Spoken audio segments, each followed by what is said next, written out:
Welcome to the European Podcast. In this episode, we will find out what is the European Medical Students Association. What is more, we will discuss the European Immunization Program and answer the question, how to encourage people who hesitate to get vaccinated. My name is Martyna Kompała and my guest is Ms. Chiara Močnik Pegan, an EMSA Coalition for Vaccination Program Coordinator. It is my great pleasure to host you in our virtual studio. Could you tell us what the European Medical Students Association does specifically? The European Medical Students Association is, I want to say, for medical students who want more. Basically, it is a non-profit, non-governmental organization, and it joins medical students from all over Europe, and it really offers you to achieve more and to put your talents to good use. I feel like, in a way, it is like a platform for high-level advocacy for various projects, trainings, workshops, and international meetings. And obviously, for medical students, it is extremely important as well to meet new people from different countries, to meet people from different health systems, and it definitely aids in our experience for our future work. So EMSA is based on a couple of pillars, so like medical education, medical ethics, human rights, health policy, public health, medical science, and European integration and culture, and I belong to the public health pillar. What is your role as Coalition for Vaccination Program Coordinator? Basically, I am part of the public health pillar or the public health team, and we try to tackle various public health issues. And I personally am involved in the vaccine hesitancy field. That is because I am involved in the Coalition for Vaccination. Coalition for Vaccination basically brings together European associations of various healthcare professionals and relevant student associations. And all of our, the goal for everybody is to tackle vaccine hesitancy. I am the person who represents EMSA in the Coalition for Vaccination, and basically I am representing the opinion of medical students. That's the main part. How do you think? What is the attitude of young people to the European immunization program? I think we can't make this like a general opinion because young people and students is such a big group of people with so many diverse opinions, and so it's difficult to just say, okay, this is the opinion of everybody. I am also for sure biased because I am mostly my circle of people is medical students and doctors. We have more positive feelings about, vaccines in general. I can't really represent the opinion of also students from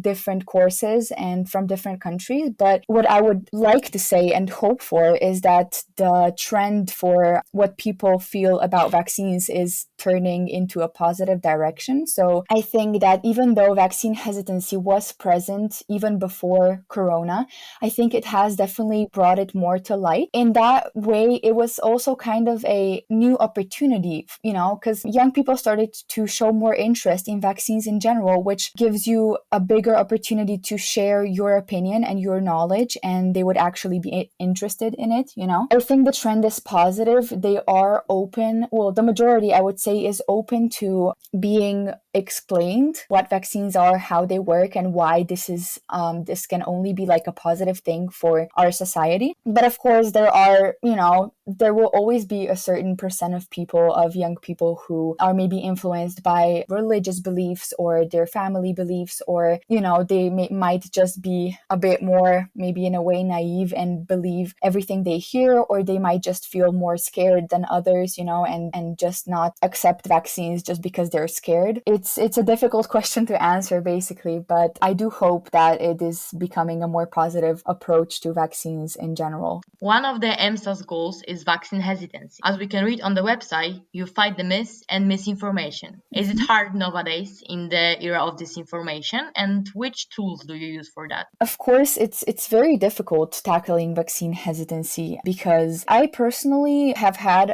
a bit of experience with people who are maybe anti-vax or just not totally pro-vaccine in the past couple of years. And what I would say is the biggest issue is that people are scared because they don't don't have enough knowledge to understand how vaccines work. And I think that is mostly the source of all this distrust in the medical field in the whole vaccine issue. And so what I always try to do is just explain people in the easiest way possible what vaccines are, why they are so important, how they are made, why they can't be harmful for our bodies. I think that is the most useful approach that usually yields good results. The tools for reaching, people are so different. Now with Corona and everything, obviously we have had to redirect more online, so our efforts are based mostly online, and we try to reach students and other people through like webinars and websites and various articles and things, just to kind of in a way make medicine more approachable for them, more accessible, more understandable for them. Webinars are a very good thing right now, and the public health team in EMSA also works on, they had a survey done on specifically COVID vaccines so that they could kind of get a sense of what people are thinking. I think they were also working on like on a leaflet or like a booklet that is also useful, obviously, for people who just want kind of a crash course on vaccines. So it for sure is difficult, because if we wanted to completely tackle vaccine hesitancy, and have everybody in the world agree with vaccines, that would be obviously kind of impossible, just because it's such a big mass of people. And I find that the best approach in this is just one-to-one. So if I'm talking to one person who has concerns about vaccines, it's a lot easier for me to address specifically what they are worried about and the doubts that they have. If I'm just talking to like the general public, I can maybe like tackle the 5 main issues, but then who knows what kind of questions people have, about this topic. So one-to-one approach is, also like very useful in this issue. From your point of view, how to encourage people who hesitate to get vaccinated personally? I think we can't just talk, we can't just talk about, oh, vaccines are so great, you should get vaccinated. I think we need to lead by example. So if we lead by example, there's a bigger chance that people will follow us, because they see, okay, so this person probably understands how vaccines work and they weren't scared to get vaccinated, I feel like that might give them a little more trust in the whole thing. And as I said before, just basically a one-on-one approach. So just sit down with the person that is hesitant, try to talk to them, like, what are your concerns? What is that bothers you? And then try to explain to them in the best way possible, in the most simple way possible. Oftentimes, it's a really good way also to direct them to reliable sources, because nowadays the internet is so full of so many articles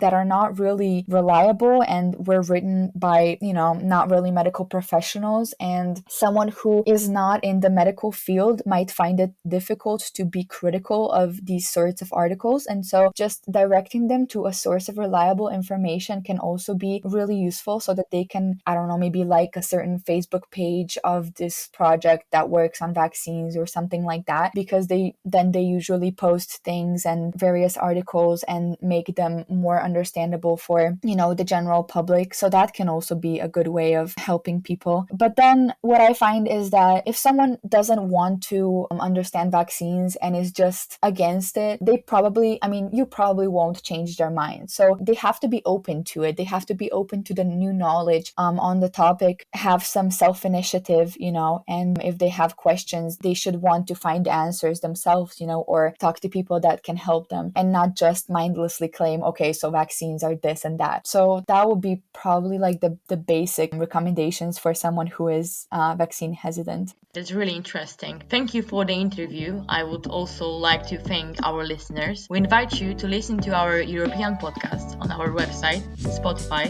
SoundCloud, Apple Podcasts, and Google Podcasts.